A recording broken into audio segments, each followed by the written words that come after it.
Bonjour, alors aujourd'hui je viens faire une vidéo sur cet oracle 10 dimensions d'Hyperborée. Parce que vous êtes nombreux à chaque fois à me demander comment vous pouvez en réaliser les tirages. Alors j'ai toujours tendance à vous laisser le choix des tirages, mais effectivement il fallait quand même que je vous parle un peu de cet oracle particulier. Quand je l'ai créé, j'en ai fait 24 vibrations d'Hyperborée, qui sont les 24 premières lames de cet oracle.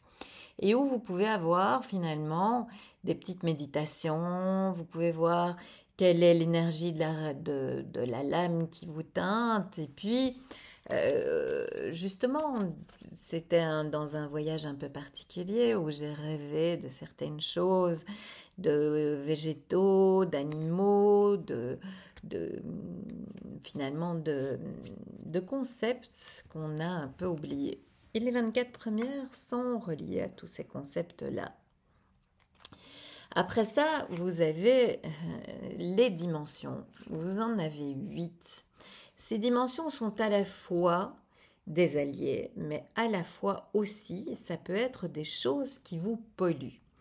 Quand on suit le cours sur les dimensions, je vous montre comment est-ce qu'on peut voyager dans ces dimensions, comment ces espaces-temps particuliers qui nous teintent ou qui nous polluent peuvent être soit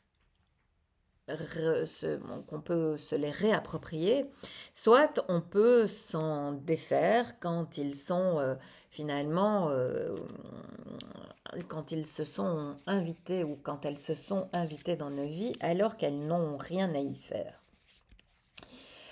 Et puis, vous avez effectivement des entraves qui vont renforcer, peut-être, quand elles sont tirées avec une dimension, qui vont renforcer, si on peut dire, l'aspect pollution de cet espace-temps, de cette dimension. Et puis, vous avez des jokers qui, eux, vont être à chaque fois utilisés comme étant un coup de pouce quand il y a une dimension qui nous pollue, quand on a une entrave, quand on a une vibration qui vient réveiller quelque chose de profondément enfoui en nous. Et puis, vous aurez deux émissaires, les crânes irisés et le scarabée, qui sont en fait vraiment une sorte de allez-y de la part d'Hyperborée. Allez-y, mettez-vous sur ce chemin. Allez-y, vous avez un grand feu vert. Donc, ne vous reposez pas trop. Allez-y, mettez-vous en route. Alors, c'était ça que je voulais aussi vous dire parce que, effectivement, l'oracle d'Hyperborée a cette conception multidimensionnelle qui fait en fait sa spécificité. Et j'aime assez qu'on l'utilise de cette manière-là, quand je peux vous le faire toucher du doigt. Mais après tout, rien ne vous empêche de l'utiliser comme bon vous semble. Alors, vous savez qu'on va passer la porte de Samhain. Moi, je vous encourage tout simplement le 31 octobre, oui, le 31 octobre, la veillée de Samhain, d'aller faire un petit tirage avec l'oracle de votre choix concernant le message des ancêtres. Si vous n'avez pas de facilité à, comment dire, à faire des tirages spontanément, à savoir comment mettre les cartes ou les runes, ou de savoir comment est-ce que vous allez faire une bonne convention que vous allez pouvoir bien interpréter, je vous propose toujours de prendre en fait une carte du tarot qui va vous donner déjà un lexique très élaboré. Et une des lames du tarot qui est extraordinaire pour ce passage de Samhain, c'est la 13. Et dans cette lame-là, je vous propose de tirer 3 cartes, d'en mettre une sur ce qui doit être élagué, une que vous mettez sur la petite flûte pour savoir ce qui va vous faire chanter après cette porte de Samhain, et puis une sur le crâne pour avoir le collectif, le message du collectif des ancêtres. Alors, si on tire dans mon oracle d'Hyperborée, on va tirer la première carte pour voir qu'est-ce qui serait à couper pour nous tous qui sommes là en train d'écouter cette petite vidéo? Donc, ce qui serait à élaguer, ce serait, regardez comme il est beau, c'est un beau dragon, c'est la vibration de Kalan. Et la vibration de Kalan, elle vient vraiment m'interroger sur comment est-ce que je vais être la porteuse de mon feu, ce feu qui me caractérise et qui est, comment dire, connecté à mes rêves. C'est celui-là que je dois absolument élaguer, c'est-à-dire je dois enlever tout ce qui le pollue pour qu'il puisse petit à petit se nourrir pendant cette saison sombre et pouvoir émerger lors de l'équinoxe de printemps avec la rosée. Parce que vous voyez que quand on élague sur cette lame, sur cette 13e lame, vous voyez qu'il y a des têtes couronnées qui apparaissent. Et ces têtes couronnées, elles ne sont pas coupées. En fait, elles émergent de la terre noire pour justement manifester cette royauté. Eh bien, c'est de ça que parle Kalan.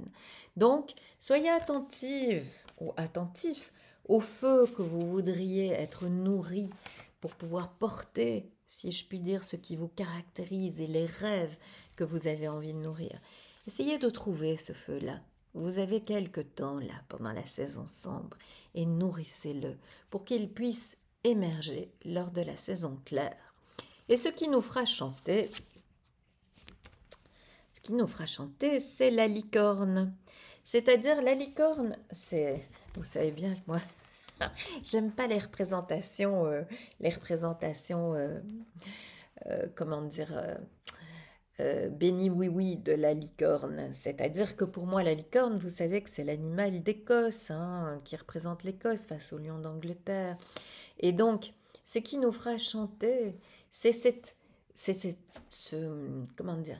air de liberté porté par la licorne. Cet air de liberté qui est finalement celui qu'elle enfourche, si je puis dire, cette licorne, parce que elle a trouvé, elle a eu le discernement de regarder ce qui la plombe et ce qui la fait, ce qui la rend libre.